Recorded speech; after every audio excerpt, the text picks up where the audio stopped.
Okay, everyone's quiet, please.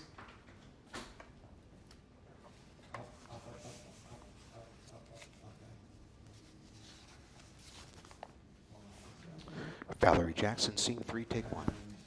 All cameras are rolling. So back.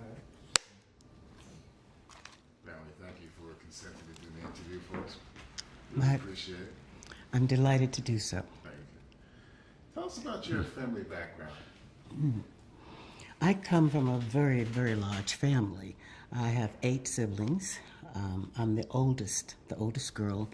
The first 2 boys were only 1 and 2 years older than me. So I came along as the third. And you know how boys, when they develop, they kind of do it a little bit slower. So I ended up being the leader of the kids, even though I wasn't actually the oldest. But I spent a lot of time in Richmond, Virginia, running after chickens, believe it or not, in the midst of Richmond, Virginia. We had a separate piece of land that was not annexed to the city. And my father's mother and father had built the home on that land. But unfortunately, back in those days, in the 30s and the 40s, they didn't have any connection to water lines. So there was no bathroom in the house. We got our water from a well in the yard. And I know it sounds like somebody who's 70 or 80 years old, but that's, I was 13 years old before I lived in a house with running water and a toilet.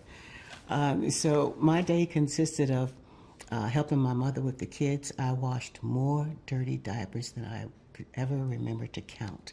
And that was before they had disposable diapers. I mean, I had to wash the mess out of the diapers and then wash the diapers for real. Lots of frying chicken on Saturdays. I think we probably fried at least 4 or 5 chickens on Sunday. But it was a happy family. You know how you say, I heard someone say once, we were poor, but we didn't know it. You know, we were happy anyway. We ran around with 8 kids, with 8 dogs and cats, and just were a lot of company for each other. I was kind of a tomboy because I had 5 brothers, and so it was a fun and a tight family. My father worked all the time. He basically had to take care of 8 kids. He had 2 jobs, but for 50 years he worked for the sanitation department for the city of Atlanta. And for first 15 years he drove a heavy-duty garbage truck. Then he moved up into management, but he only had a 9th grade education. My mother graduated from high school,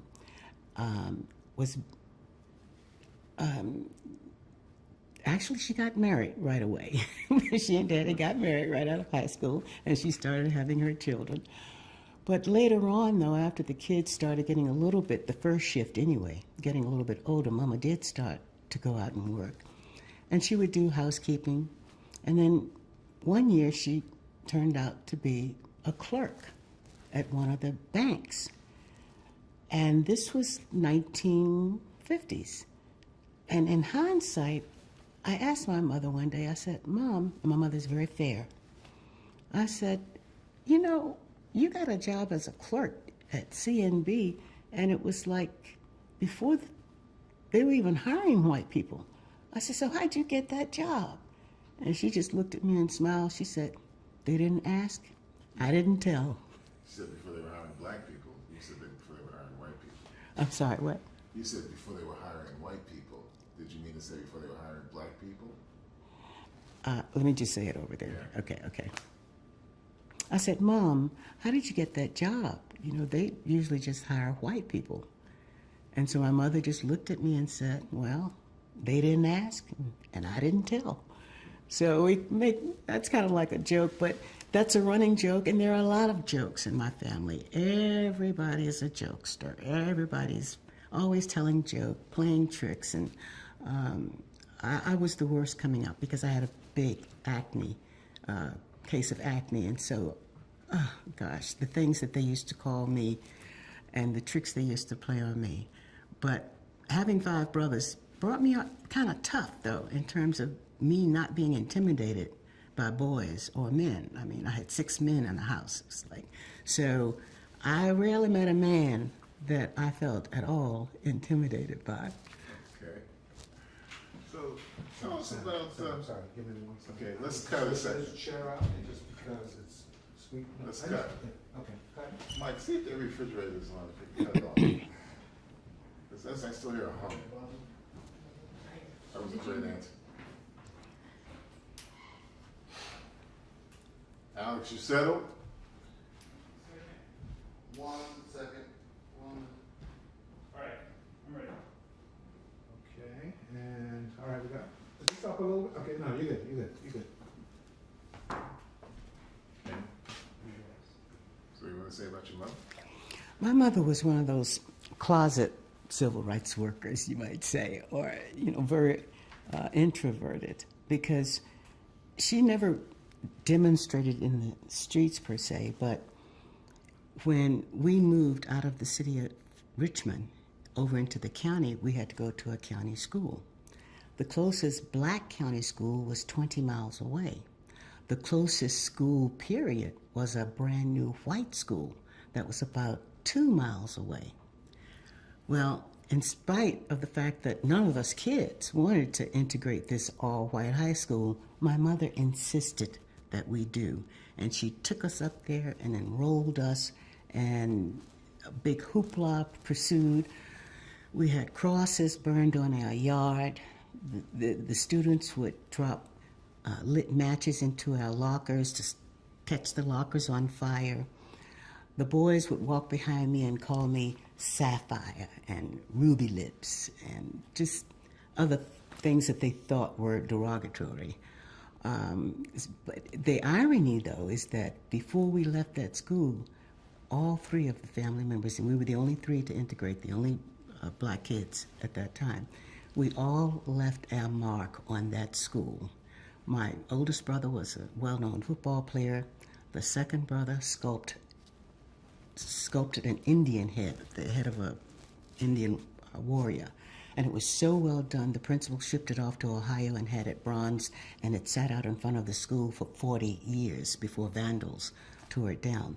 And then I became the first Miss Warrior for the school because it was a new school. It took them 3 years to get to the Miss Warrior contest, but we got there. I did my talent. I sang The Shadow of Your Smile and did an interpretive dance and answered the questions, and lo and behold, I won, much to everybody's surprise, I think.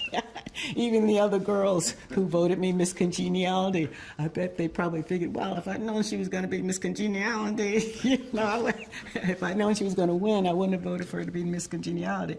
But that was the kind of mother I had, and when a white student at Henrico came to school one afternoon bragging about the fact that she had just gotten a job at the C&P telephone company. She was 16, and they were hiring part-time workers. So I said, well, I'm going to do that because I need a job. I went downtown to the C&P telephone company, had the interview, did the application, did very, very well on the application, waited a few days, got the phone call saying, we're so sorry, but we really don't have any more spaces available. So we accepted that. 2 days later, I go back to school. Another white student comes in bragging about, I just got a job this morning from the C&P telephone company. And I said, you did? I said, I thought they weren't hiring. She said, oh yeah, they got several positions over there. I went home and told my mother. My mother got on the phone and called whomever it was that was at the telephone company that had arranged the interview, and she laid her out and said, you better give my daughter that job. I got the job. 16 years old, one of the first black telephone operators at C&P. So anyway, I had a strong family background. So when and where did you first set eyes on Maynard Jackson?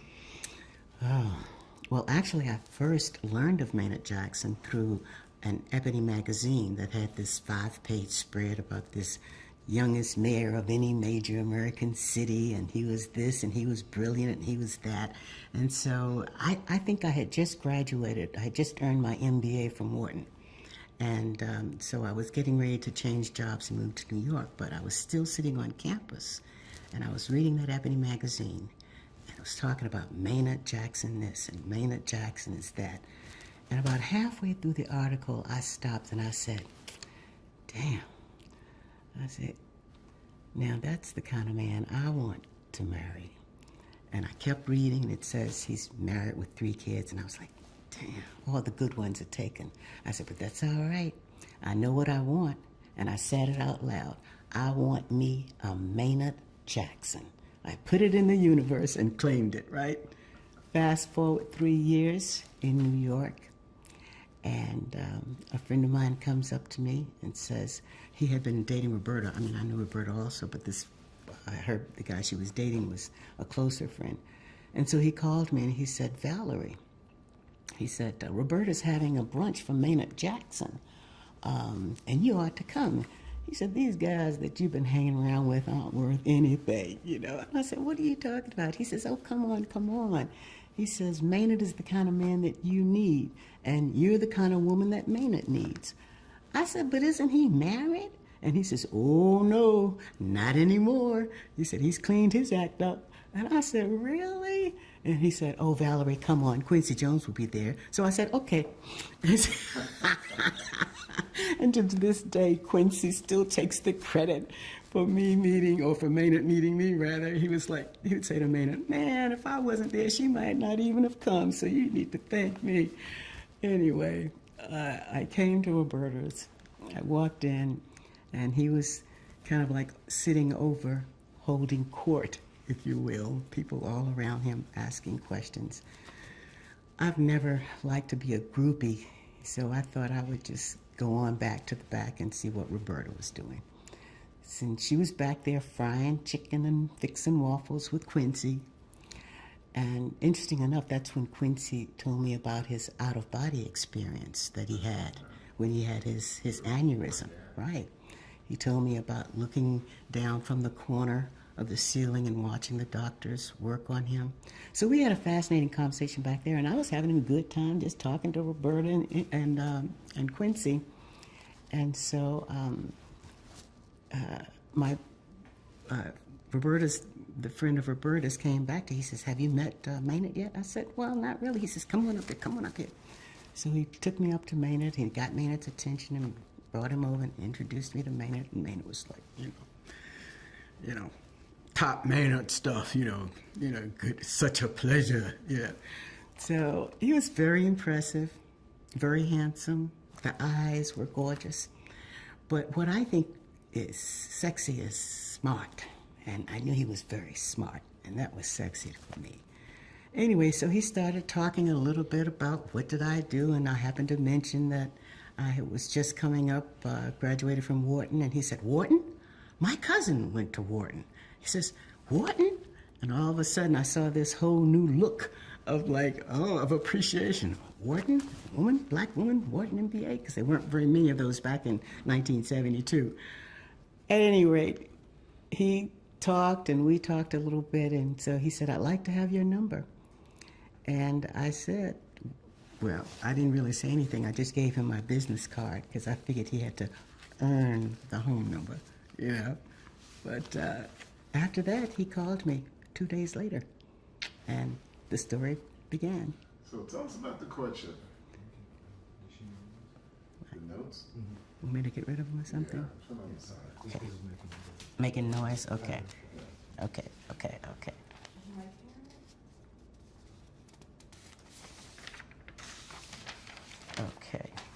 Tell us about the courtship.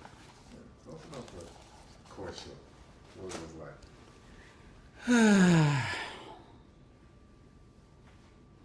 It was really what they call one of those, wild whirlwind romances. I met him in August, the end of August. 76? In 76, right. I met him in August of 76. His divorce had been final several months before that. Timing is everything. And he started to visit me. I fortunately changed jobs. At that time I was working with Gray Advertising on Madison Avenue at one point with handling Kool-Aid brand soft drink mix. And, but then I changed jobs and started working for TWA as a marketing supervisor for their Eastern region. Atlanta happened to be one of my markets. Even though I'd had one flight out a day to St. Louis, I still had to come to Atlanta to check on that market frequently. And so as management, I'd get to fly in if space is available for no fee. So I would fly down and maybe have dinner with him and fly back the next day. That was the only way we were really able to accommodate the relationship, because otherwise he didn't have the time to take off that he could come and see me in New York. But there were times that he did, and those were great times. As a matter of fact, well, right after we had our first date in December, he invited me to go to President Carter's inauguration in Washington. And I'm like, ooh, I called my mom. I said, Mom, he's inviting me to the president's inauguration. I said, I think he likes me. I said, 'cause, you know, you just don't invite anybody to the White House with you. And so she says, yes, but just be careful. You know how those politicians can be. At any rate, though, we visited, we went to the inauguration together.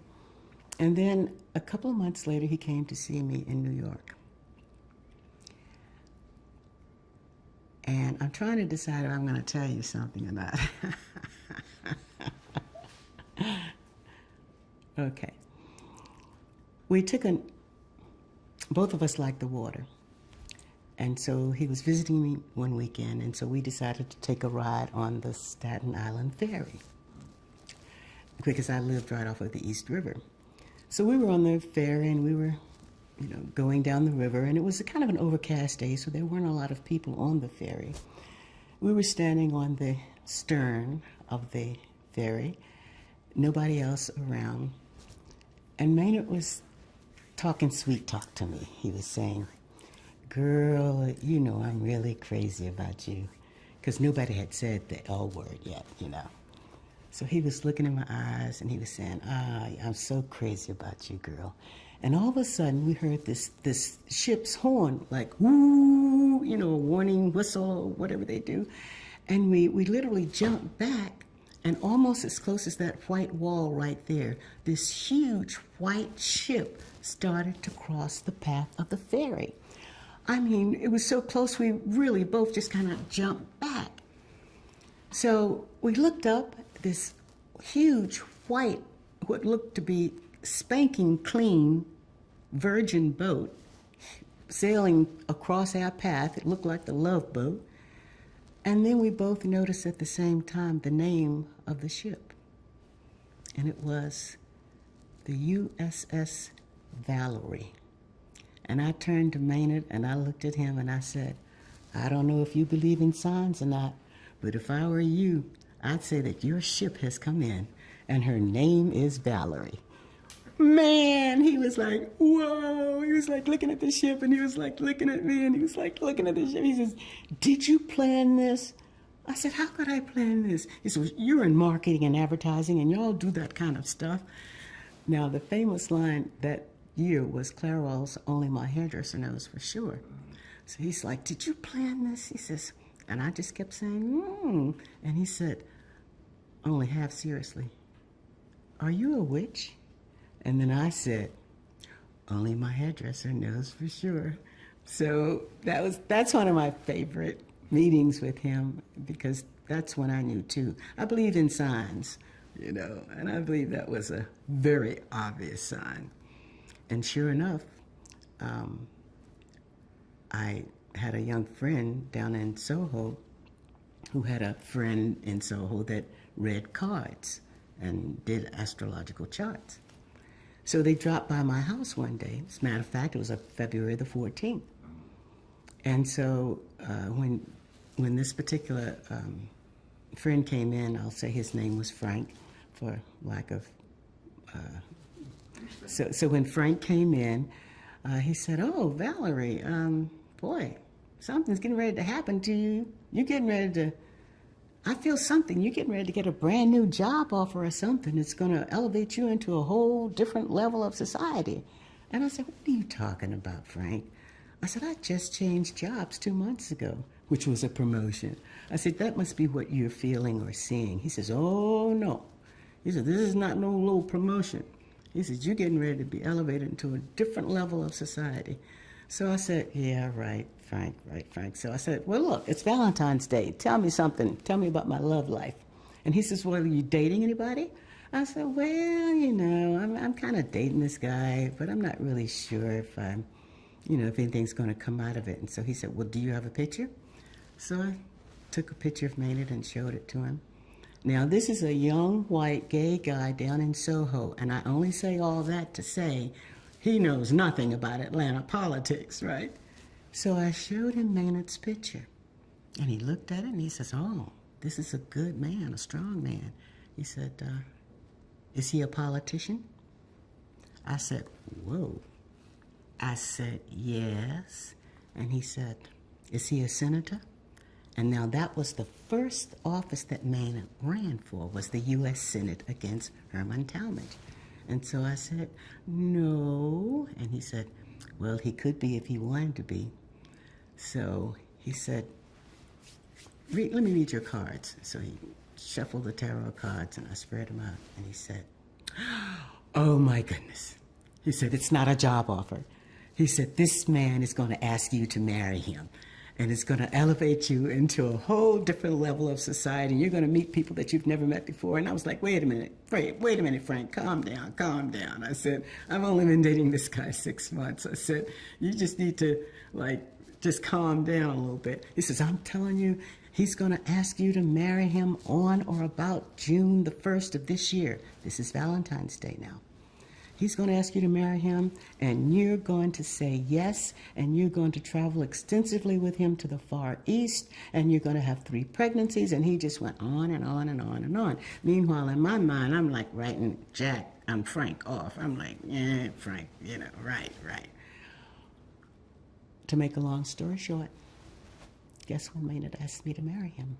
June 1st. It was May 31st, 5 minutes to midnight, in his kitchen at 620 Peachtree. He asked me to marry him. Whoa. That's one of my favorite stories, too. So by this time, had you moved to Atlanta, or were you still? Oh, no. We were dating. Still We were dating. dating at that point. Yeah, we were still dating. So were you there the night when Maynard was reelected at the Colony Square Hotel? Yes, I Tell us was. about his reelection. All right. I mean, by this time you were, you and Maynard were close. He was probably talking to you about what he was dealing with in his Yes. administration. What was going on with him? Yes. As the mayor? Well, after we met, he was mostly involved in just the re-election, because we met in August and the election was in October. So his focus was definitely election. So I got to hear a lot of strategies and him bouncing things off of me. But we didn't let it be known that we were really a couple at that time, because Maynard was afraid that a lot of people might just think, oh, he's just getting married because a mayor needs to be married and he needs to have that family image and so forth. And he was very afraid, that people would misconstrue our relationship, which is why he didn't tell anybody about it until after the election was over. And then we hot-shotted out to Richmond, got married, and then went on over to Toulouse for our honeymoon. So the struggle there was short-term for me in terms of that election exposure. When he hit the deck coming back in 78, that year, beginning in January of 78, that was when when the real problems, some of the real problems started to happen. So you got married 3 days after he was reelected? When did you get That's married? right. That's Tell right. us about the honeymoon, the wedding. Tell us about the wedding. Tell us about the honeymoon. Well, there was no real wedding. No? No, because once again, we were trying to keep it on the QT. You send out wedding invitations, people find out you're getting married. So we had no wedding. It was just a private exchange of vows in my brother's house in Richmond, Virginia, by the minister of the church that I used to attend there. Were your parents still alive? Were they? Yes, my parents were there, and all of my siblings, the whole bunch, the whole 8 plus their spouses. And of course, Maynard's mother and his cousin Bill Clement and several people. I was really quite surprised how many people from Atlanta did come up because, like I said, we hadn't really planned a wedding or even a reception. We were just going to exchange the vows, have a little champagne toast, go out, get the car, and go to the airport. So very, very low key. And then we had a wonderful honeymoon in France. We went to Paris, and as usual, he was combining a little business also with the honeymoon. Never stops working. So it was a good honeymoon. We got back, and he hit the ball running. So now you're the first lady of Atlanta. How did that feel? I enjoyed the experience. Oh, that's right. Sorry about that. I know some first ladies who said that they did not enjoy being first lady. I was not one of those because I enjoyed the meeting people and the learning new ideas and being involved in what's going on in the city. I have a very curious mind, which is, I think, probably one of the things that Maynard and I share and that attracted us to each other, is that we're always curious about stuff. Why is this happening? And the more people you meet, the more information you learn. And so it was an opportunity for me to learn the city very well, you know, because constantly I was asked to speak to groups.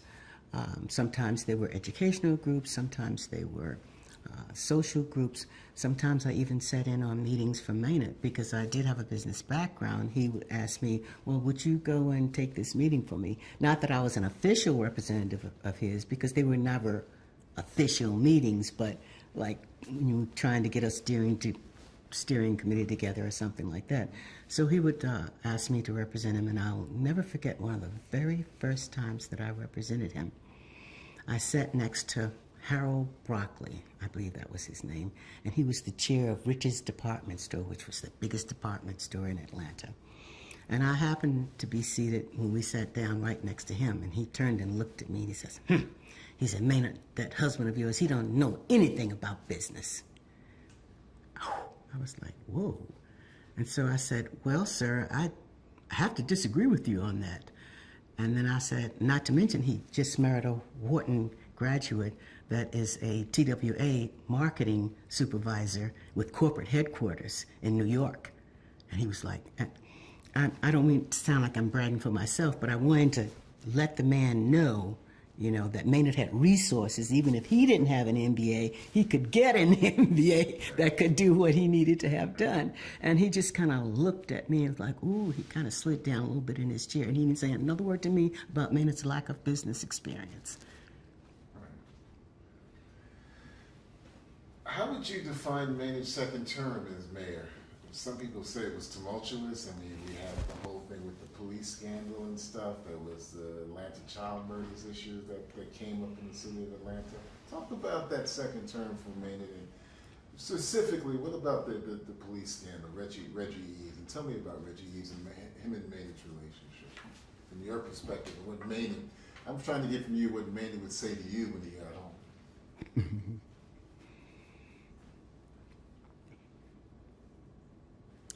The incident with Reggie Eves about the cheating scandal in the police department was probably one of the most difficult issues that Maynard had to deal with. One, because he was good friends with Reggie, and he had brought him into the city to do this job, and he believed in Reggie. But the problem is sometimes Maynard is loyal to a fault, and a lot of people, well, maybe some people, felt that that was one of those instances when he should have released Reggie for the sake of the city, because there was no way he could satisfy both the black and the white community.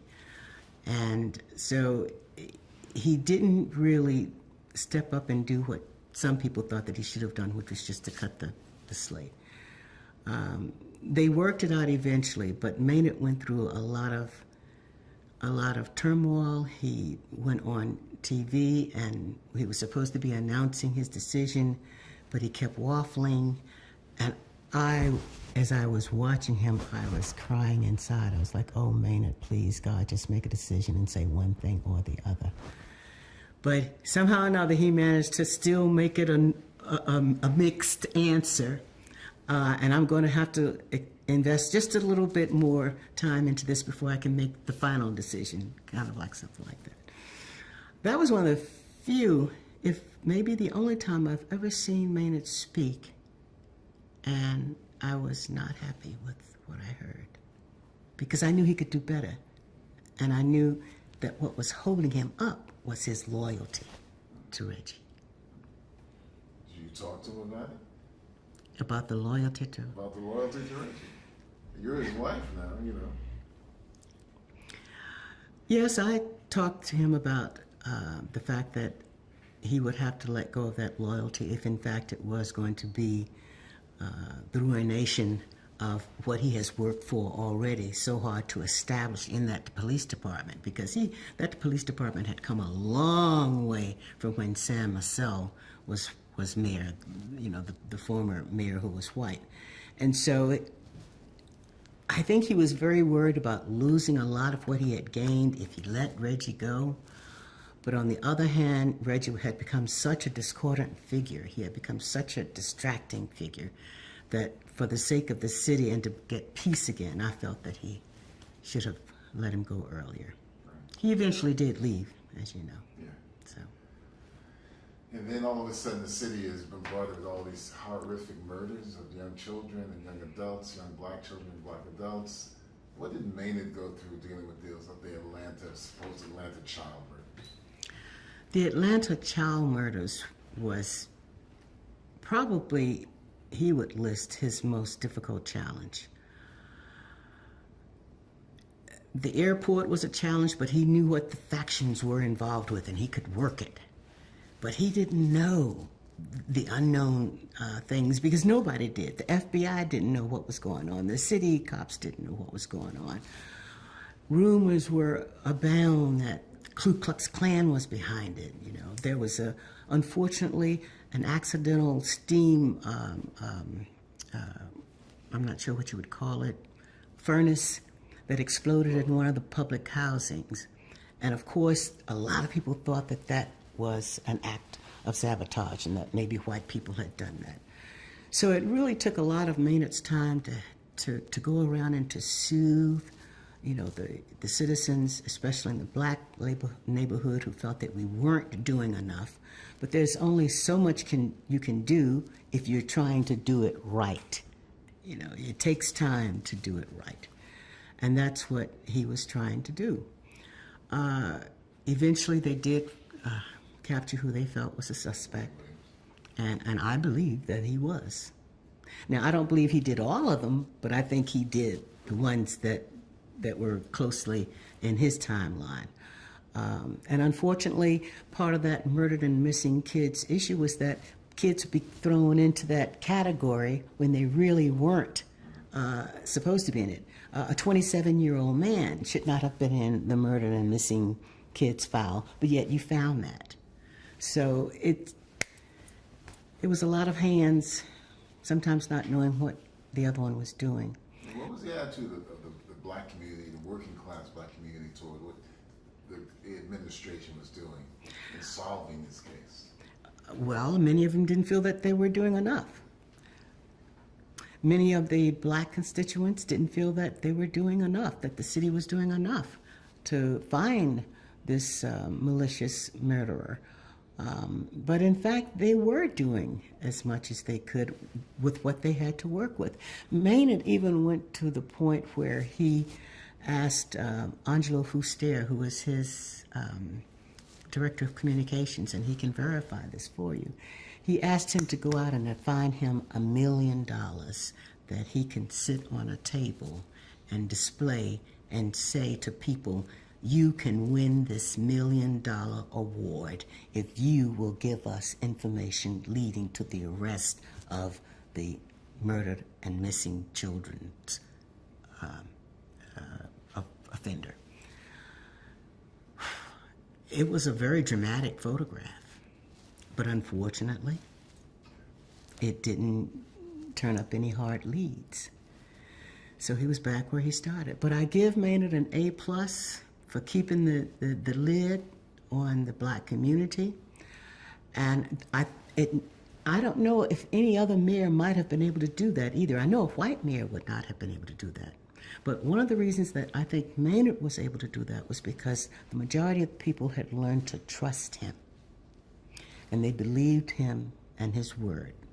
And they had evidence that he would do the right thing because he had demonstrated it in other issues and other problems and other projects. But obviously, the workers don't always have information that the mayor would have and that the fire workers and the police have to work with. So it's frustrating when you're making decisions based on information that they don't have access to, and so they think you're not doing anything. No, but they're getting all the information. And when they think they're getting all the information. Another instance of that happening is when there was the sanitation strike, when all of the sanitation workers, who were predominantly 99% black, threatened to walk off because Maynard had not honored, or would not honor, rather, a request that they had for pay increases. The reason why he couldn't honor it was because there just was no money in the coffers. But it was as if they just refused to believe that there wasn't any money there to feed them. I mean, to feed the coffers, so to speak. That was very, very difficult for Maynard. It was very emotional for me because my father was a sanitation worker, so I knew how tough a life that was. But I also knew that Maynard was trying, every night he came home and tried to work on a way to try to get that raise, and I'm going to start getting emotional in a minute. But he worked so hard to try to make it work that he could somehow or another find that money. But in the end, he just couldn't. And so he had to tell them, if you don't come in to work, you're fired. Somebody's phone. Now, a lot of this stuff I don't remember. I could go home and check my notes, and We're next gonna time, come back at some point. I'm gonna okay. keep asking you. All right, the same question's over. Okay, okay. We're still rolling, right? Yeah. All right. But even though he had these struggles with the Atlanta child murders and the police thing and the sanitation department, a lot of people see Maynard as a role model for affirmative action in terms of what he did with the airport and with the Martyrs transit system. Talk about the positive things he was doing to make sure black contractors, subcontractors got their piece of the action when it came to building the city. I believe it was Herman Russell, the owner of probably the biggest black construction company in the country. Unfortunately, he passed. Herman Russell. He once said that Maynard Jackson was the Martin Luther King of affirmative action. Because there was a philosophy in the Jackson-Dobbs family that there are three major elements for success in the black community. The book, which is education. The buck, which is economic opportunity. And the ballot, which is the voting power. All three of those were necessary. Well, the civil rights movement was basically taking care of the book, the education, the Bible, okay? We were starting to vote, so we were starting to get a few black people into offices. Maybe a mayor here up in a small city or so forth. But the real third element that was necessary and crucial before the pie could be complete was that African Americans had to have access to funds, to capital. Now, historically, white people, through the good old boy networks, they would tell somebody, so-and-so has got a loan department over there. Why don't you check with him? And he could probably give you a loan for that new golf course you want to set up. or whatever it might be. But African Americans did not have that kind of access. And so even if there was a bid put out, for work to be done in the city, it was very difficult for a black person to apply because they didn't have the necessary requirements. They didn't have the necessary requirements because they never had jobs before to develop the experience and the expertise. And so it was like a catch-22.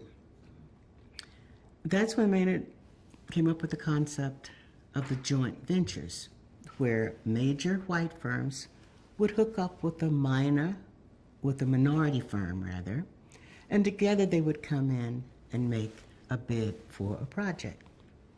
Well, all hell broke loose because white businessmen said, you're establishing quotas, and that's illegal and unfair, and everything in the book, which it turned out not to be illegal. It turned out to be very fair.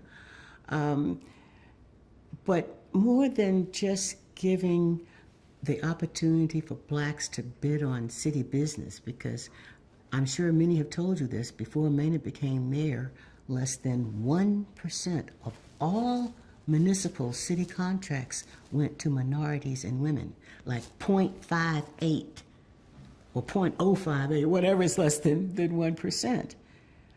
So there was no economic opportunity for the city of Atlanta for minorities and for women. Well, he changed that, fortunately. But aside from giving them the opportunity to bid on business, it wasn't just the money that helped to raise the community. It was the image that black people, especially black men, gleaned in themselves in terms of what their possibilities were. Case in point, at the airport, the shoeshine men, they used to call them shoeshine boys. They would, shine the shoes for the customers. The customer would give them a little tab, and he would go into the white concierge or the concession stand, and the white man would give him, basically only half of what it was worth on the dollar. What Maynard did was to allow these shoe shine men to get together to generate a proposal and put an answer in RFP. Maynard made them do an RFP for shoe shiners. So this gave them the opportunity not to be shoe shine boys, but to be shoe men, cleaners, men who had a business. Yes, this is my shoe stand. I'm the owner. I'm a businessman. I'm not just a shoe shine boy. I've had a half dozen black men who, with the shoe shine carts, come up to me in the airport and say, Miss Jackson, your husband made me a man. He said, before I was just a shoe shine boy. He said, but after your husband made those rules, I became a grown man that had dignity. I wasn't a boy any longer. Oh, stories like that just still make my skin crawl. Just, wow. Did he talk to you about his grandfather and his father, John, and how important they were to his life and to his legacy? Oh, John Wesley Dobbs and Maynard. Sr.? Maynard forever talked about John Wesley Dobbs and his own father, Maynard Holbrook Jackson Sr., who, by the way, has a school named after him in Dallas, Texas, Maynard Holbrook Sr. And, of course, here in Atlanta, we have the John Wesley Dobbs Street. And so both of these men played vital roles. The ministry side from his father, he came from a long line of Baptist ministers, Maynard did. His father was a minister, his grandfather, his uncles, they were all Baptist ministers. And then John Wesley Dobbs was the activist, the civil rights fighter, the one who established the Georgia Voters League to get blacks to vote, the one who lobbied with Mayor Hartsfield to go in and to say, well, if we bring you 10,000 votes, will you then let us have 20 policemen. And that's how we would get policemen. We had to deliver the vote. And then after we delivered the vote and we did get the black policemen had to go down to the Butler Street Y to change because they weren't allowed to change in the city lockers. So Maynard learned from Grandfather Dobbs the art of coalitions, how he knew he had to reach out to various groups who would bring different elements to the pie to help cook it together and make it a full thing. From his father in the ministry, he learned that the desire and the commitment to serve. He was truly one of those servant leaders. When he was trying to decide whether or not to run for the third term,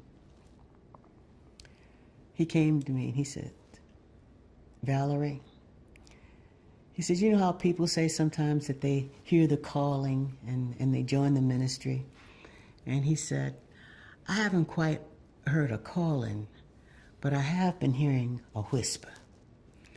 And he says, and what it tells me is that I have got to go back into the public and that I have got to serve people. He said, so I've either got to go back into politics or I've got to go into the ministry. He said, the choice is yours. You decide. Which way do you want me to go? I was like, why you gonna put that on me? Not really. I thought about it, seriously, but I didn't have to think very long. I told him, I think you should go back into politics.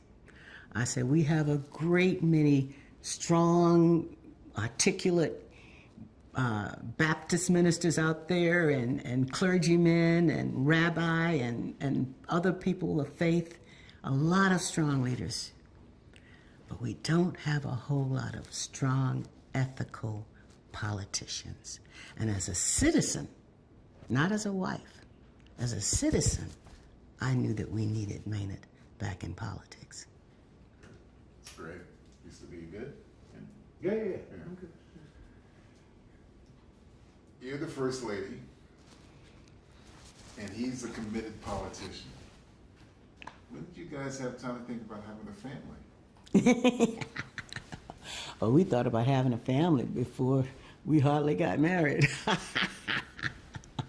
No, we always knew that we wanted a family. That was one of the things that we were, very much interested in having is strong family life.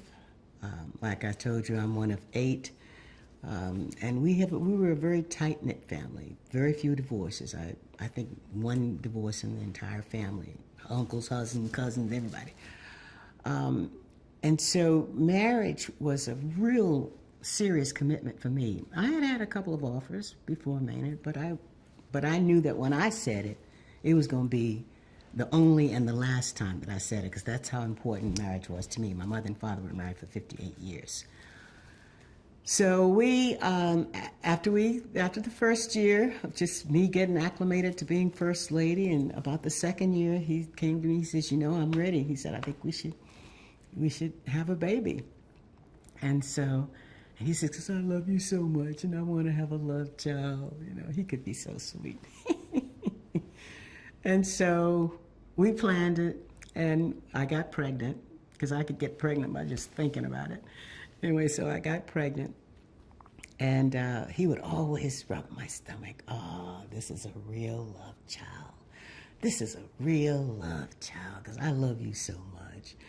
And the baby was due on my mother's birthday, which is March 15th. But who knew the baby would come early on Valentine's Day? Maynard was in D.C. on business. My OBGYN called him and said, Valerie's getting ready to have this baby. He caught the first thing smoking, came back here, was here in time for me to have the baby, and all he could say was, I told you this was a love child. I told you this was a love child. Valentine's Day. So that's just a part of the joy that we had in looking forward to our children. And the second one, I thought was going to be a boy, because she was such a kicker in my stomach. I said, this one is a football player, Maynard. And so you're going to have your boy. Well, we picked out the boy's name, Alexander Richardson Jackson. And then it turned out to be a girl. And I was like, oh, shoot, I don't have any names for girls. So we named her Alexandra, which also happened to be his sister's name. So that worked out well, too. But, and she, interesting enough, she turned out to be a football player, too. She was the first girl to play on Lovett's 8th grade football team.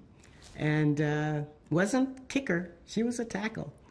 So she grew out of that phrase, that stage, fortunately, because Maynard didn't want her to play. You know, she kept saying, Dad, Dad, Dad, the coach said that I could join, you know, but I had to get permission, you know, and he was like, and he says, no, you can't play, you can't play. He said, you could get hurt and never be able to have children. I said, Maynard, if your son had come to you and said to you, Dad, I want to play football, would you have said to him, oh no, because you might get hurt and never be able to have children? I said, no. I said, you've got to give her this opportunity. If the coach is willing to let her try, you need to give her this opportunity too.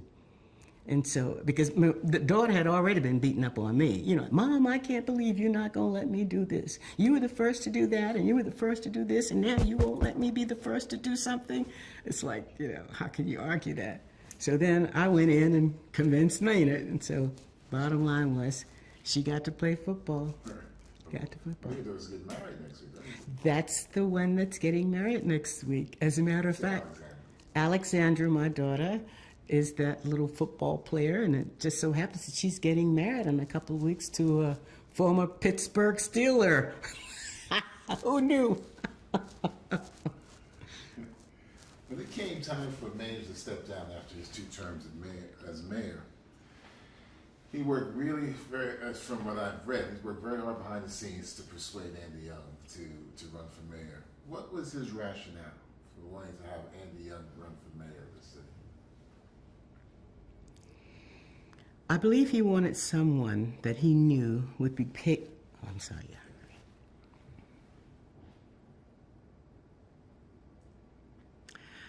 Maynard wanted Andrew Young to run for mayor. As a matter of fact, he was probably the first one to urge him to do so. And Andy was not hardly thinking about it. But Maynard told him that he really believed that we had made such progress that we really could not afford running the risk of someone coming in who was not going to pursue those policies that had taken so much to establish the joint venture projects, you know, MATA, a lot of other things that were going on. He was afraid that the new mayor might not have the commitment to the city, because both Andy and Maynard, you know, what made them great was that they really loved this city and worked their tails off for this city. Not everybody is that committed.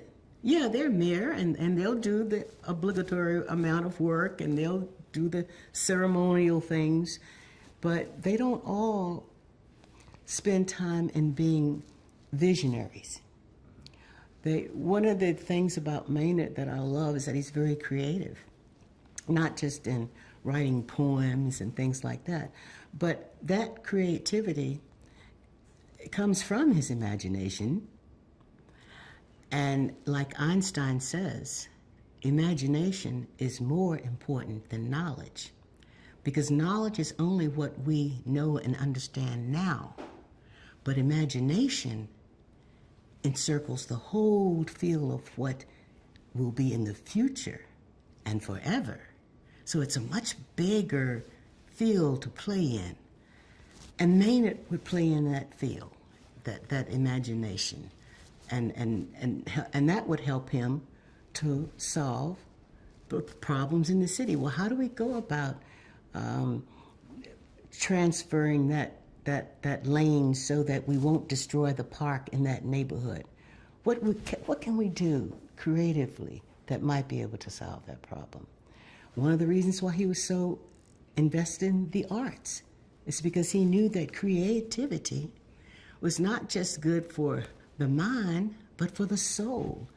And if public art was on display, then citizens, average people, would feel a sense of ownership. That's public. I can look at that. I can touch that. That's my art. Taxpayers' dollars went to that. A sense of ownership. And so the arts were very, very, very important to him, way back before it became, a good thing, in terms of attracting people to the city. I don't know if I answered the question because I ran. I think you did. You answered it for us. So after Maynard was no longer mayor of the city, I mean, was there a price he paid, because of his political and racial convictions as being mayor of Atlanta for 8 years in terms of when he went into the private sector? The first or second time? The first time. After Andy Young had been elected. Mm-hmm. Mm-hmm.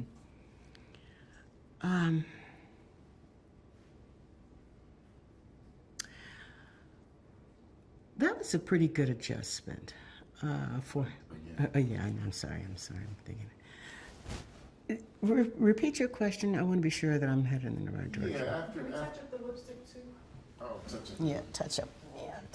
Because I want to drink some water. Good. Yeah.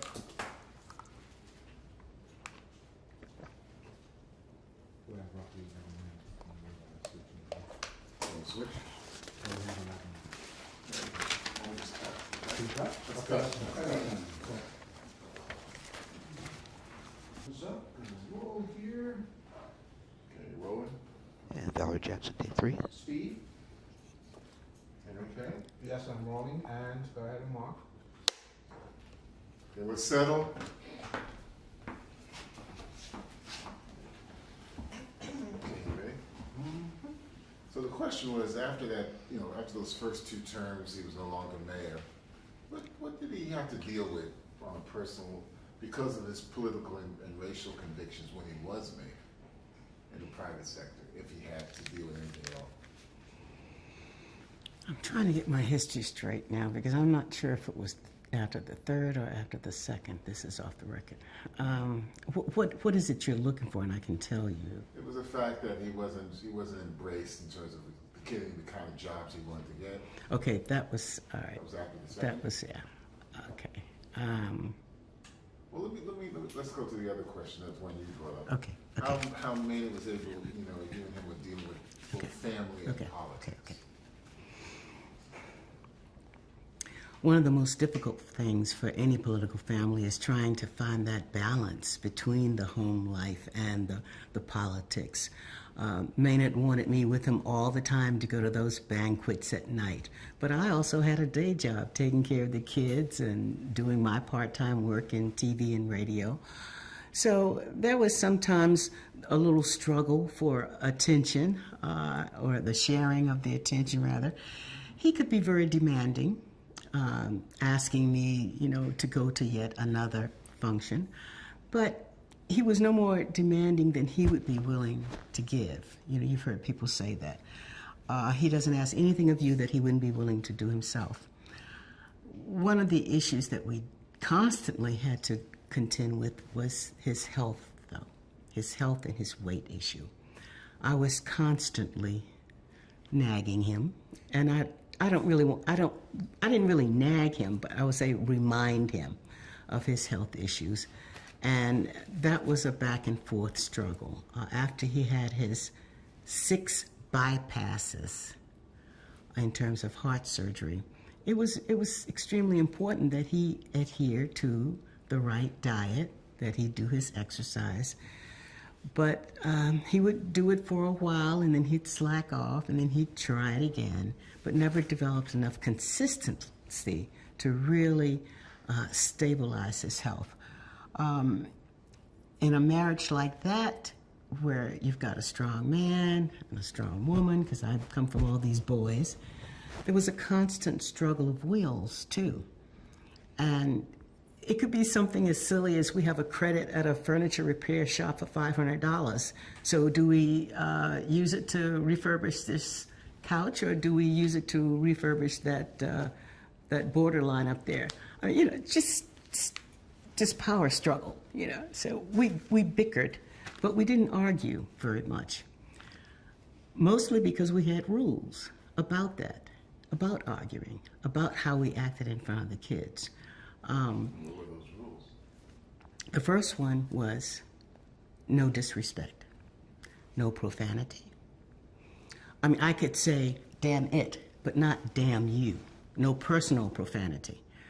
I don't ever recall him ever calling me a bitch. I've never called him a bastard.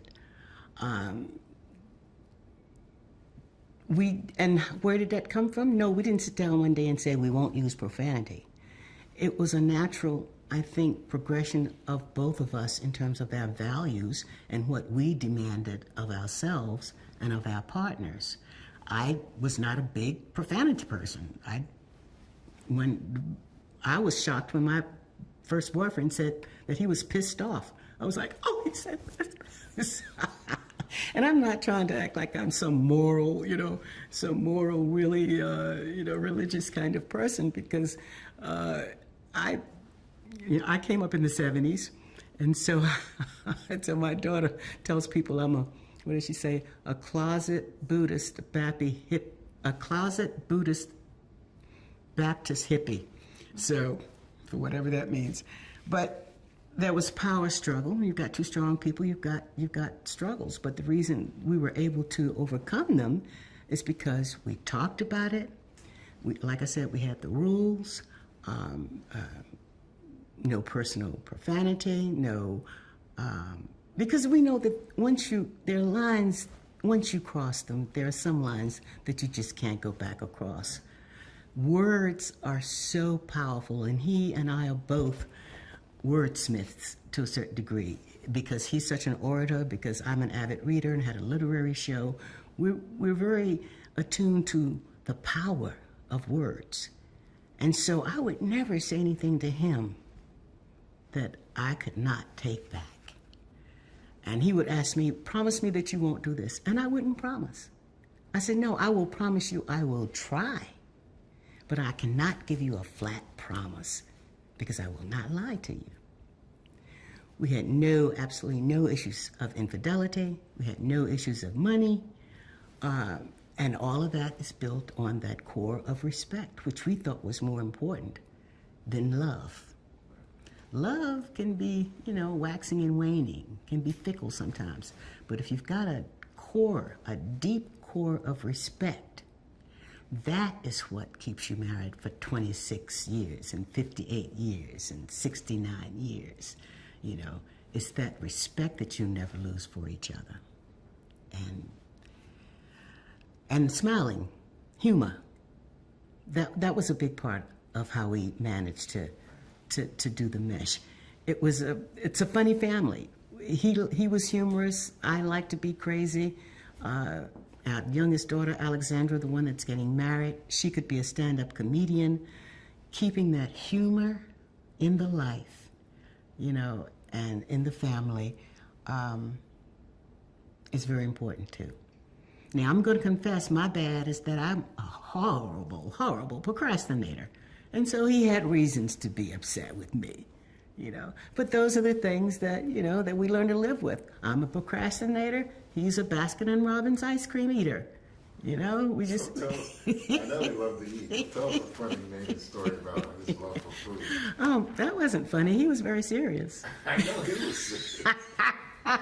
Food was very serious. It was not a funny issue with him. Oh no, his Aunt June told me once how he baked cookies at 4 years old, how he went into the kitchen and got out the flour and the milk and everything and started cooking cookies at 4 years old. But of course he was too young to turn the stove on, and he had to go find someone to do that. But that shows you how early his interest in food was. Now, unfortunately, he didn't continue that habit. He doesn't cook anything now. He doesn't know how to cook anything. And so I'm the cook in the family, or I was the cook. But he loved good food. He loved the rituals that went along with good food and with meals and eating. It was not just a matter of sitting down at the table and eating what's on your plate and being, nourished and then getting up and leave. It was an affair. Every evening, he was home by 6:30, and I had the food on the table. And the daughters would come and we'd all sit down and we'd sing the grace. You know the song, God is good and God is great. Is that how it goes?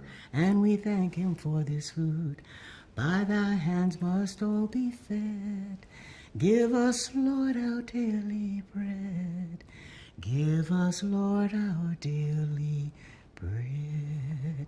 We would have an alto, a soprano, Maynard's tenor, and sometimes at the end of it, when we would hold out that bread, we'd just sit there for a minute and just listen to the waveling of the music. It was just beautiful. So music was vital in our house. Both daughters took piano lessons for 10 years. That was part of his tradition in his family. And music was everything from Pavarotti to Michael Jackson. But I digress. I was talking about ways that we managed to keep the family balanced. Sundays were family-only days. No business appointments unless emergency. Sunday afternoons, Sunday mornings church, Sunday afternoons driving around the city, seeing what his people had and had not done. So it was, and you know, he would often bring home proposals for me and say, Valerie, would you take a look at this and and tell me what you think about it? So I read through it and I, you know, make my recommendations and whatnot. So we were able to share time by working on some of his projects together. There was always a way to sneak the time in. And we found the ways to do it. Now, you talked about how you supported him going for the third term of mayor. Mm-hmm. And one of the people who was not happy when he decided to run again was Michael Lomax. Tell us about Michael Lomax and his relationship with Maynard before, and then what happened during this time when Maynard was going to run for mayor again, and Lomax wanted to be mayor also. Michael Lomax was one of Maynard's mentees. Maynard kind of brought him into the arts community and helped him build his constituencies. And so they were very close friends. We were great friends. We hung out all the time. Pearl and Michael and Maynard and I loved spending time together. But then after Maynard decided to run for the third term, he took a long time to decide, first of all, if he was going to run, which ticked a lot of people off because they were like, well, I'm not, you know, I won't run if he runs.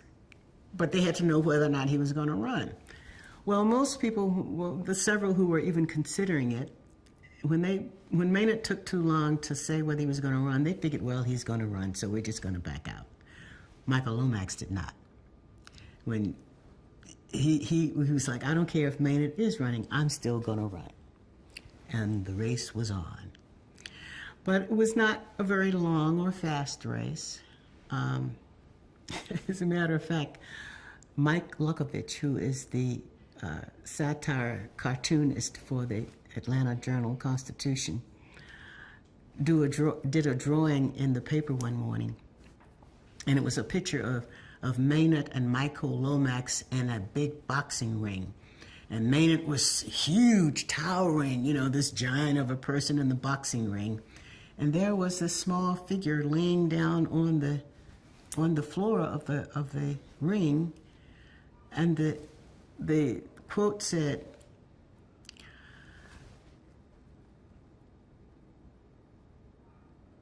what's the word for a punch? Is it punch? Well, there isn't it? Knockout. Oh, there was, yeah, thank you.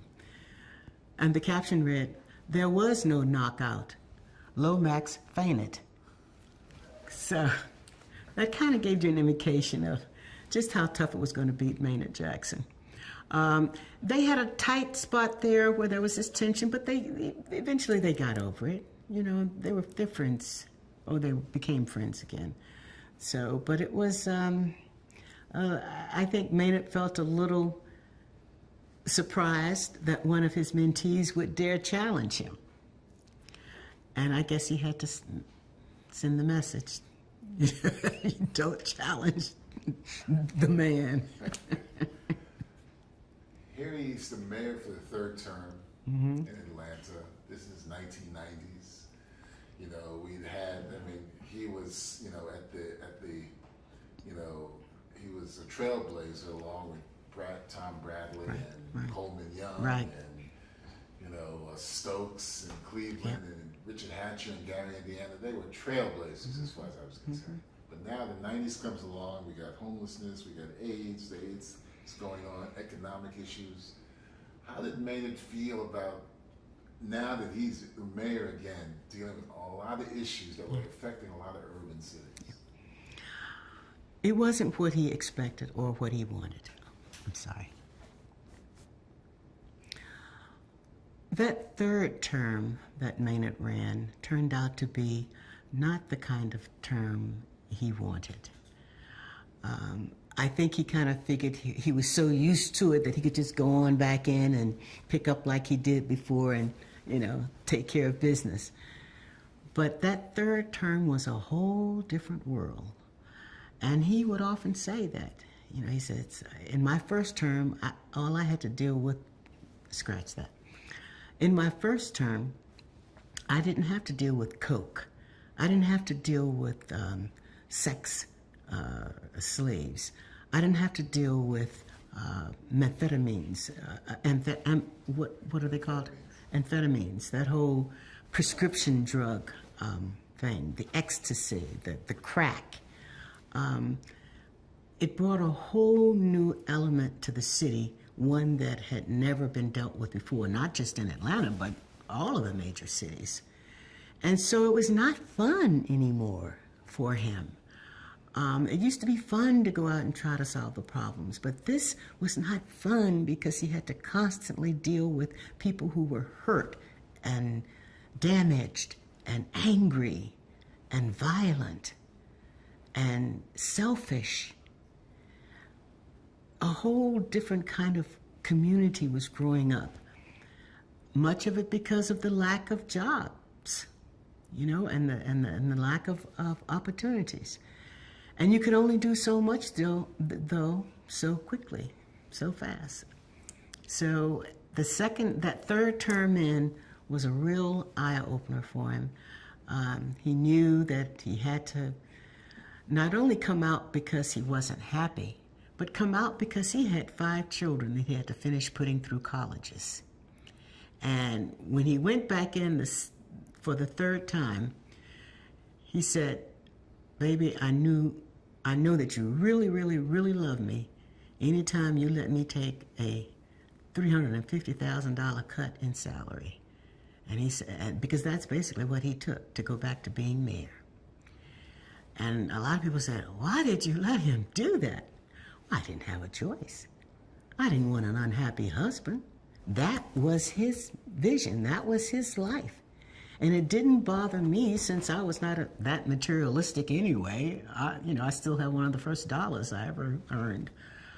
So I didn't need a lot of money for my needs. And so I said, we'll just tighten the belt and let you go in and give it your last hoorah, and hopefully you'll get it out of your system and then go back to work and make some money. Do you think it was a generational thing that he was also dealing with now? A group of younger black people who didn't know the Maynard Jackson who had been the first black mayor? No, I don't think it was so much of that, not in Atlanta anyway. And with the Morehouse men going all over the country, spreading, their joy in knowing Maynard and that he's a brother and so forth, the younger ones, I think, had a great deal of respect for Maynard still. I mean, even back in those days, they would be calling, asking for advice. Even after he had been out of office for many, many, many years, young mayors, black and white, would still call him and ask for advice in terms of municipal funding. How do you put together a joint venture that's going to be effective and long-term and so forth. So he never really got out of it. He just stopped being, well, he was never paid for it very much in the first place. I was going to say he just stopped getting paid, but... You remember that night, April 30th, 1992, after the Rodney King verdict came through, the 4 policemen were, they were exonerated, for the brutal beating of Rodney King and the city of Atlanta, there were riots. Yes. And young black people went down to City Hall and challenged Maynard, and it didn't seem to go so well for him. Do you remember his feeling about what was going on around that time? I don't really, because I was at home with the kids that particular night.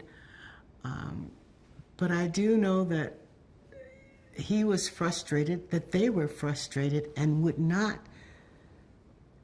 try to understand what he was saying to them. They were so fired up that they weren't listening.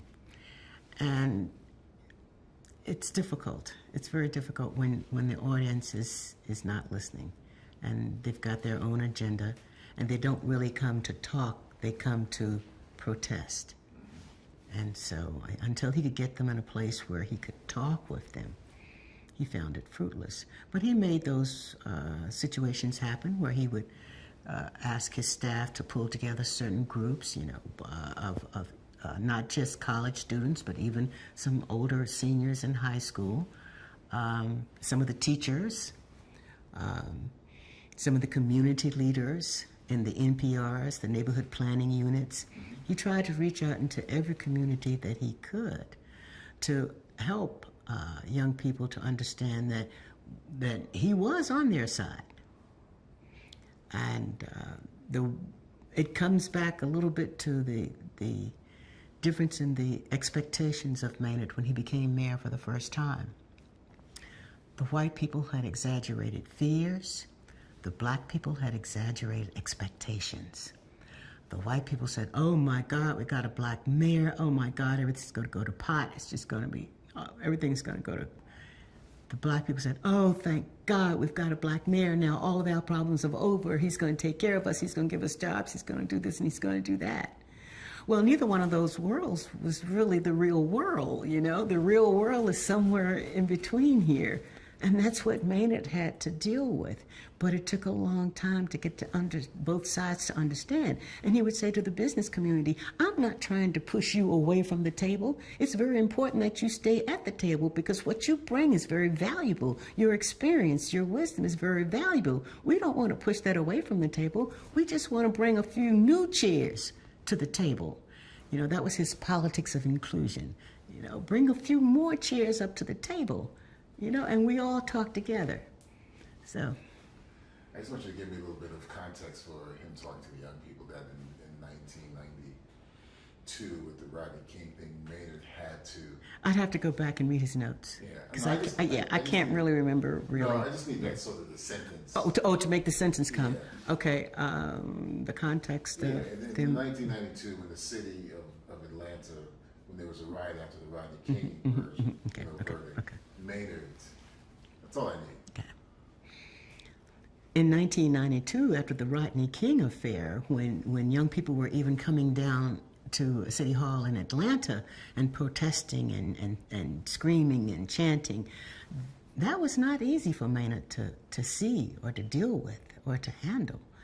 It was a new issue for him to see young black people protesting against him. That's good. You got it for me. All right. June 9th, 1993, Maynard made the announcement he was not going to seek re-election. Mm-hmm. Did he talk to you about that before he was going to make that announcement?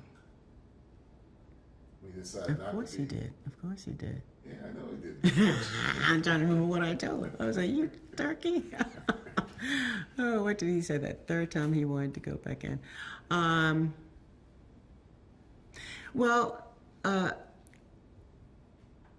I think I answered that a little bit earlier when I said that, and I'm just editing here, when I said that I knew that he had to be happy and I had to let him do it. No, when he decided not to go for the fourth. Oh, not to go for the fourth. Oh, sorry. Okay. Can we just do a little hair, just a little? Alex? Yep. Can I get a battery for the monitor? Let's cut. Yeah, let's cutting. You good? And rolling up a little bit with the slate. Okay, and Take go ahead, one. call it. Mark it. Okay. Settle down, everybody. And that means you too, Daphne. So, Valerie, when he decided not to run for the fourth time as mayor, did he talk to you about it? And What was your reactions? Actually, Maynard's third term was a very bittersweet term. He pondered deeply as to whether or not he was going to run for that fourth term. He had worked so hard on that third term to bring the Olympics to Atlanta and the glory of all of that, and to not be mayor in the next 4 years when the Olympics would actually come was almost like cutting off one of his arms. He wanted to be mayor when the Olympics came.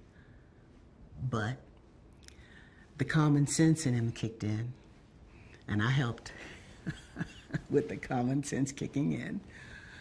His health was an issue. He had already had 6 bypasses, as I mentioned earlier, in the early 90s while we were visiting Tokyo for the Olympics. Unfortunately, he suffered also from diabetes.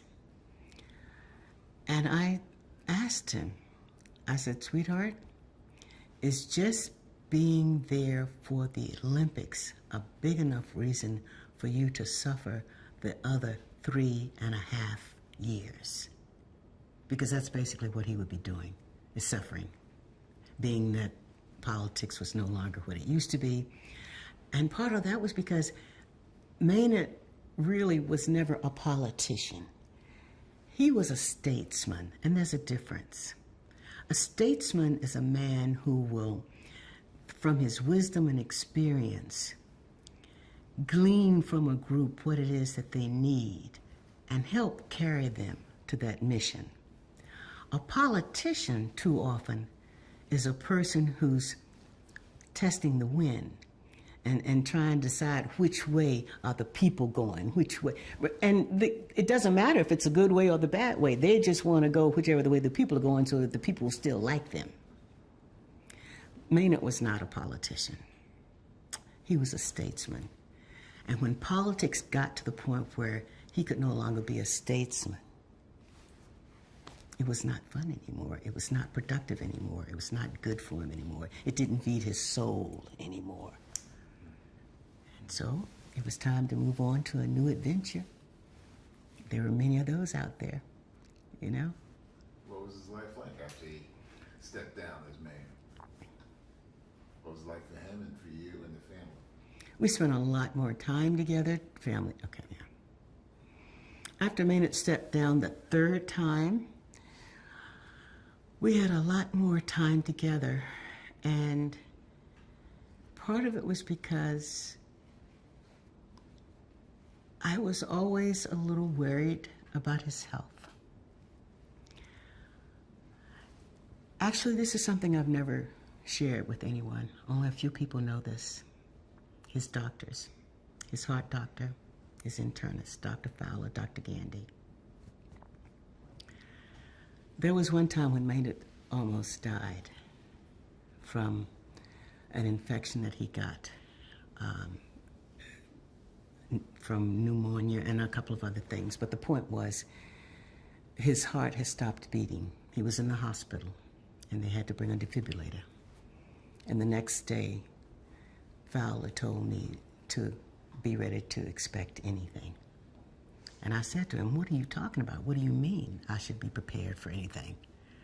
You know, I thought he was in here just because he had a reaction to, he had some oral surgery. And he said, no, things have gotten complicated. He says, you need to be prepared for anything. I said, what do you mean, prepared for anything? Are you saying he might die? And he just looked at me, and he didn't answer me. It took all, I never told his family this. I never told the rest of I didn't tell the children this. I never told the news reporter who was standing outside his door, who, the minute I walked out, said, how is he, Mrs. Jackson? He's doing fine. I didn't want a panic to ensue in the city if they knew that he had had a heart attack that night or the night before. So I reminded him of all of this. And I think he took a good long look at his health. He took a good long look at his physical activity or lack thereof. Now, that was a time he lost a whole lot of weight and he was looking good and doing good. But then he wanted to start a new business. And I'm like, Maynard, sweetheart, you're too old to be having babies. So I said, you need to go, to an established firm or something. And speaking of established firms, I can leapfrog here for a moment to the fact that after Maynard left office after his second term, the major firms in the city, some of them did, but not the major firms, offered him a position. Now, most mayors, once they leave office, they get job offers from, if they're lawyers, from law firms and whatever. Well, I guess the business community, at least the law community, wanted to maybe teach him a lesson. But I don't know if it was so much as teaching him a lesson or shunning him as it was that they didn't know what to do with him. What do you do with a force of energy like that you're going to try to control and keep inside of a law firm that you've been the one who has been guiding all these years, and you open the door and let this strong force come into your company? Not a whole lot of people wanted to do that. The irony is, one of the biggest firms that did not make him an offer begged our daughter, Valerie Amanda, after graduating from Harvard with honors and Georgetown Law with honors, begged his daughter to join their firm. So it's like, you didn't want Maynard Jackson, but you begging for his daughter? My, how the world changes. Life. It's how life is. It's how life is. Did I answer the question? I forgot what the question You did. was. Okay. I said, what was life like for me? Okay. You did. It's going to be difficult for you, right? It's June 23rd, 2003. Tell us about that day. And that part, make sure you tell the date and the year.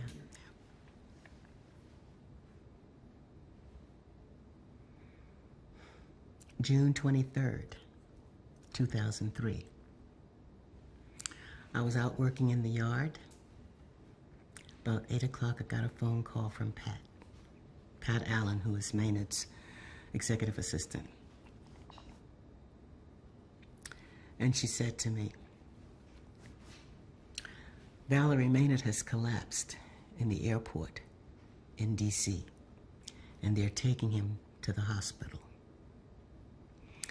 And the first thing I said was, is he alive? Is he alive? And she said, yes, he's alive. He's alive. They're taking him to the airport. So she said, I'll call you back as soon as he gets to the hospital, taking him to the hospital. I'm sorry, I said airport. I'll call you as soon as we get. Hold on. Is there a phone ringing again? It's buzzing. This is your phone? We're hearing movement back That's there. mine, but it should be off. It's on vibrate. Yes, Oh. move back. Oh, We're sorry. hearing movement back there in the kitchen. Okay. All right, something's moving. Somebody's phone on vibrate? We got it. Okay, it's off. Sorry about that. Okay. If you can, start again. Start all over? Yeah, okay. If you Do can. you Okay. need me to Nah. clap? Okay. Settle.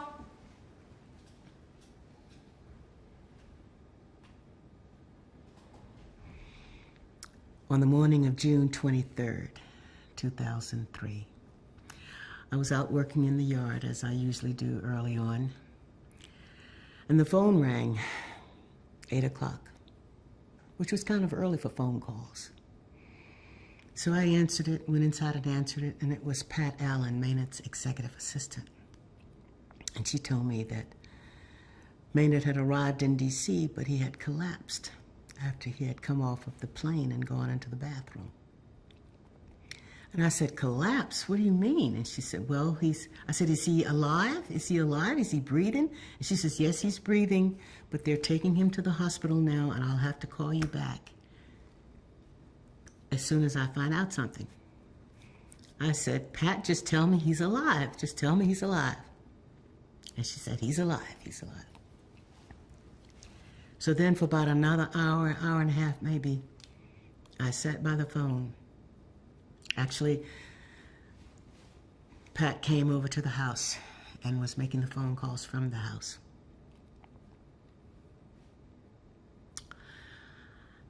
And she said they got him to the hospital, but he didn't make it. Howie, Beth, who is Maynard's daughter, Howie called me and told me, he said he didn't make it. I don't remember really very much after that in terms of what was being said or done. I think I went into shock. Because I just sat there and let all the people start coming and arriving, and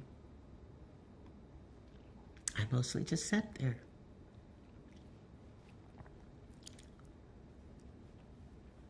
Until I went in the back, and just did the first cry. But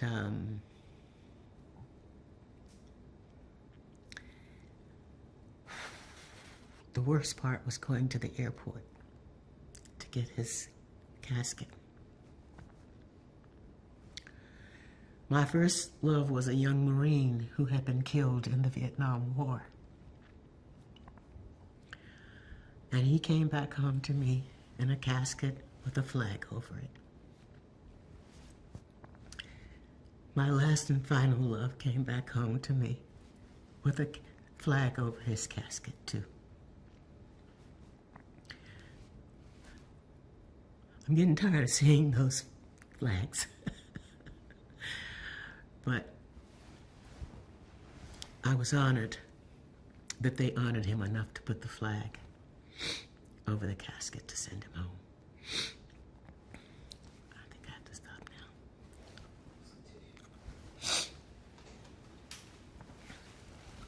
now. Like I said, I don't remember a lot of that day.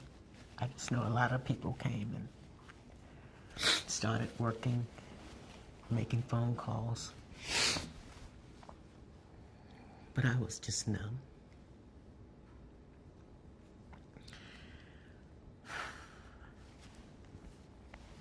Remember I told you,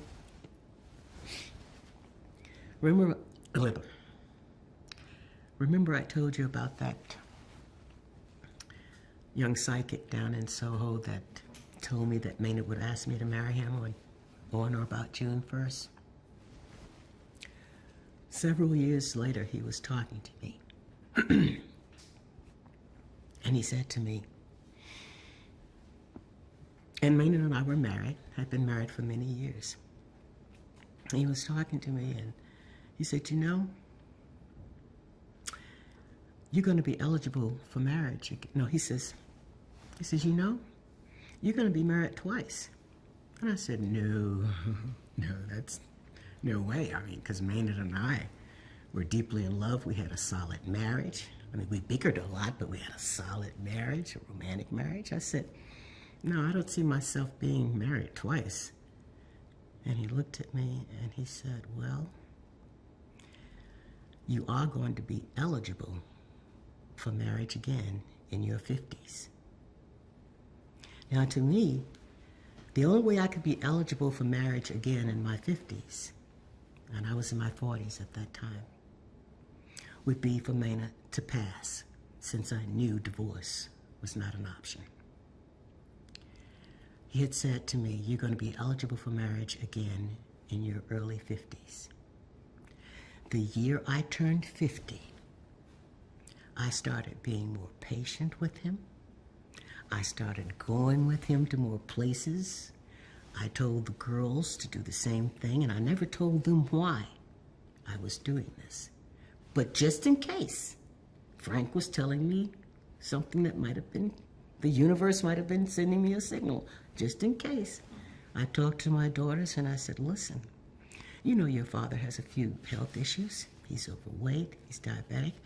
I said, we don't know how long he's going to be promised to us. We could have him until he's 85 or 90, or he might go tomorrow, God forbid. So I want you, every opportunity that you have, to spend time with your daddy, to enjoy your time with your daddy, for all of us to be as much together as we can. Maynard passed away when I just turned 54. I was 53 years old. And I'm so glad, so grateful that I listened to the universe and put a little extra love in there. But then again, I had a man who wrote me sonnets for my anniversary, so it was like, it was very special.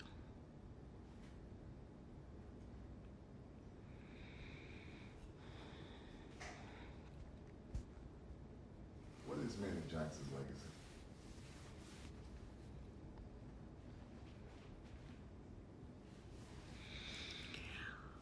I think Maynard Jackson's legacy will be one of courage, honor, community, and young people. It took courage for him to challenge Herman Talmadge for the U.S. Senate in '68. He has been very involved in the community for many, many, many years. That's a vital part of his administration. They talk about the Beltline today around Atlanta. A lot of what they're doing on the Beltline was started by Maynard Jackson, something called Living Walls, where he paid artists to go out and paint walls and make the city beautiful. So his legacy will be one of the arts. His legacy will be one of affirmative action. His legacy will be one of leadership, courage and leadership. And then he will have a legacy of just pure love, because that's what makes all the rest of it possible. He was a man of love. That's why I loved him so much, too. Okay, that's it, guys, for today. Right?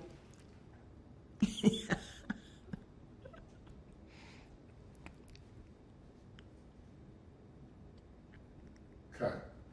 Unless you want me to read his poem they wrote me. You got a poem? Yeah. So. I didn't even show you the book. I didn't even.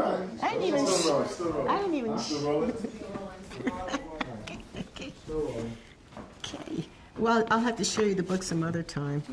But this is all the little stuff. Oh, it's a water stroke. Yeah. Oh. Here's a picture. You got it? Yeah. Okay. Still rolling. She can stay back there. Okay, just hold on. Thank you. Go ahead, you can read. Okay. Maynard and I prided ourselves on our poetry for each other. His father would often write poems for his mother, and he loved that tradition, and we carried it on.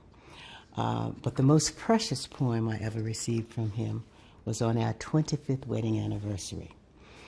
I had a habit of putting lipstick on, taking a tissue, blotting my lips to make a tissue kiss, and then I'd go into his chest of drawers and go down under 4 or 5 shirts and put the little tissue kiss, so that maybe in a few days when he reached down and he pulled up a shirt, he'd find a tissue kiss. Or after he had finished packing and he was getting ready to travel, after he'd packed, I'd go in and slip a tissue kiss into his suitcase without him knowing it, so that when he got to where he was going and was unpacking, he'd find a tissue kiss. Well, for our 25th anniversary, he wrote me this poem called, and I have to read the title because I said to someone, I wonder why he wrote all of that, and they said, for the archives, baby, for the archives. But it says, For my wife Valerie, on our 25th wedding anniversary, October 7, 2002. I can read it by heart, but I'll read it just then. Kisses in My Drawers by Maynard Jackson. For 25 years of marriage, you've loved me every way, from flowers in my bathroom to love words every day. You've given me and raised with love 2 daughters good and rare. Their music, humor, and scholarship are wrapped in hearts that care. You've managed and secured our home and fiscal base, and despite my impatience, you've kept a steady grace. But nothing that you do spurs anticipation quite as much as your kisses in my drawers and their promise of your touch. With lipstick on your lips, you put lip prints on white tissues and spread them all among my shirts and underwear. So all the drawers I open have reminders of your care. With lipstick on your lips, you put lip prints on white tissues, so even when you travel, your lush lips say your miss you. So no brief sparks of anger, not even domestic Star Wars, can overcome the excitement of your kisses in my drawers. Aches, pains, and creeping age, empty nester though we be, the sonnets from your paper kisses bind my heart to thee. For truly real sweet kisses, paper kisses just substitute. But in the pluses and minuses of life and vowels, both help us to compute. For kisses in my drawers, on paper small and square, my leaping love forevermore, for you I do declare. Maynard. And all the ladies would say, "Oh, you're so lucky, he wrote you poems." I said, "Wait a minute, sister." I said, "I inspired the poems. I was the one to put the tissues in the drawers."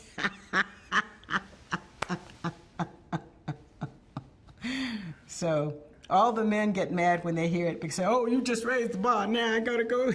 And all the women are like, "Yes, yes, you see, you know." Okay. Okay. You cut. Do we need room tone? We need room tone. Okay, I'm gonna leave the cameras rolling. Subtle room tone. All your possessions, everybody, just. Room tone, Valerie Jackson interview.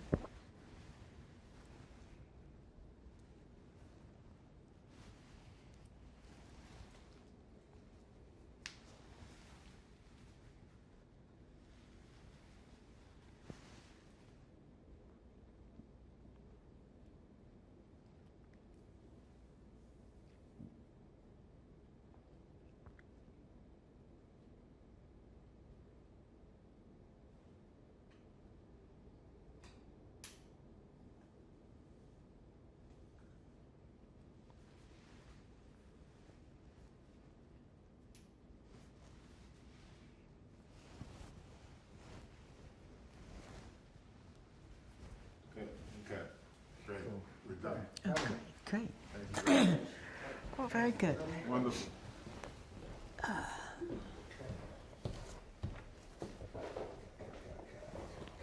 Well,